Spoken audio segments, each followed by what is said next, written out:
We are back on Inside Politics. Our guest today, Republican gubernatorial candidate Bill Lee. Mr. Lee, I haven't seen a public poll out that shows you above single digits in the race. It means you're running usually third, sometimes fourth in these races. What do your internal polls show? Are you doing better than that? Because that would be a long way to go in the short time we've got from now until August 2nd.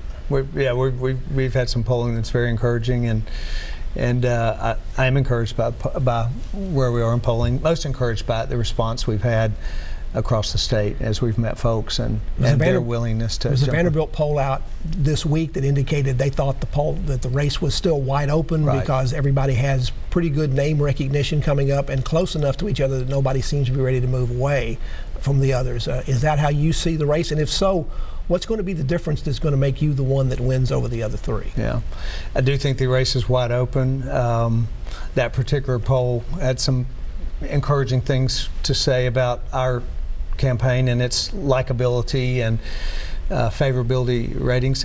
You know, my goal over the next, 80 days or so until the election is to meet as many people as possible. We're going to do 50+ town halls. We'll meet thousands of people. We'll be on television so people can see who we are. But my real strategy is to sit down with people and let them learn more about me and me hear more about them, and by the time it's time for them to walk into the voting booth, they'll know who we are. I haven't seen much of your TV advertising in the last, say, month or two. Early on in the campaign, you were on quite frequently. Why did you decide to pull back a little bit from that? It's not a money issue. You seem to have plenty of money when you do your campaign finance disclosure. I have a really great team, and they've developed a really great strategy, and I've run my campaign the way I want to run, the way I run my business and the way I want to run government, and that's strategic and cost effective and in a way that will accomplish the goals that we want to, and I feel real good about that. Just recently you changed press secretaries or some other changes in some of your regional directors in your campaign. That's usually not a good sign that things are going well. Right, I actually didn't change, only added. Yeah, we didn't. I thought you changed press secretary. No, we had a communications director and we added a press secretary. So we haven't lost folks on our staff. We have only increased our team, and that's been a very positive. I have a remarkable team, and we have worked together very cohesively and really excited about where we are. A lot of money is being spent in this Republican gubernatorial race, and spent in the races across the state. Is probably going to be the single most expensive election cycle ever. Does it bother you that you have to be rich or have access to be able to raise that much money and spend that much money to be elected to a statewide office? I think it is unfortunate that money plays such a role in this race. That, no doubt about it, it's unfortunate.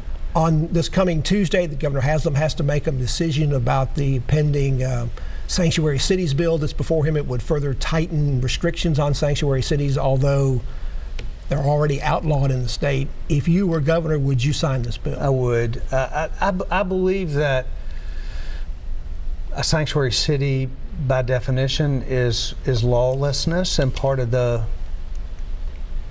my belief is that we are a country of laws, and we need to abide by those laws, and so I don't think that sanctuary cities belong in this state, and I would do everything as governor to make certain that we don't have them. Do you think there are any sanctuary cities in the state? Nobody seems to identify one as being one. I don't know of a sanctuary city in this state. If you don't win the primary in August, you plan to fully support the nominee, whoever that might be? Well, I am going to win the primary. Well, I mean, okay. But, I know it's a wrong hypothetical for you, but it's not a good. Of course, I would support anybody that wins the primary. On another issue of higher education, a lot of turmoil in the University of Tennessee system. There was a resizing of the Board of Trustees that the legislature approved. There are also recent top changes in leadership. If you're the governor of the state, what would you do about the UT system? What further changes would you make, or what might you do to change what has been changed? Yeah. I think, I was privileged to serve on the Higher Education Commission, and I serve on the Board of Trusts at Belmont. So our university system is important. The UT system is really important. As governor, it's important that we encourage the leadership of that institution to be aligned with our values and our principles in this state, and to hold the highest standards for post-secondary education. You mentioned going through a series of town hall meetings. Those are usually the kind of things, along with listening sessions, that candidates do at the beginning of the race. So why are you putting it more towards the tail end of the stretch run of the campaign? That's a little bit backwards from what most campaigns have done. We actually did it both ways. We started our campaign with an RV tour that took us to 95 counties in 95 days, and that was a listening tour as well.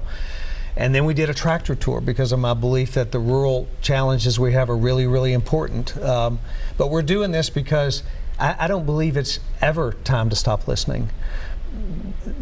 Times are constantly changing. The voters out there, I certainly haven't met them all. And until that election, I'm going to continue to meet with them. And after I become governor, that same philosophy will continue. And you'll be back on TV, and what was the very short message you've got for people? If you start TV again, what will you be saying on your TV? On our TV ads? Yeah. Oh, just what I've been telling you today. What matters to me, what my heart is, what I think is important in the state, and what I will do as governor going forward. Bill Lee, thank you very much for coming in, and good luck to you and the rest of the campaign. Thank you so much for having me. And thank you for joining us on Inside Politics. Hope you can be back here again for a future show. If you can't get enough politics in the meantime, go to the News Channel 5 website. You'll find my Capitol View commentary there. There's a new commentary posted every Friday afternoon. Enjoy the rest of your weekend, and we'll see you back here next time. Goodbye.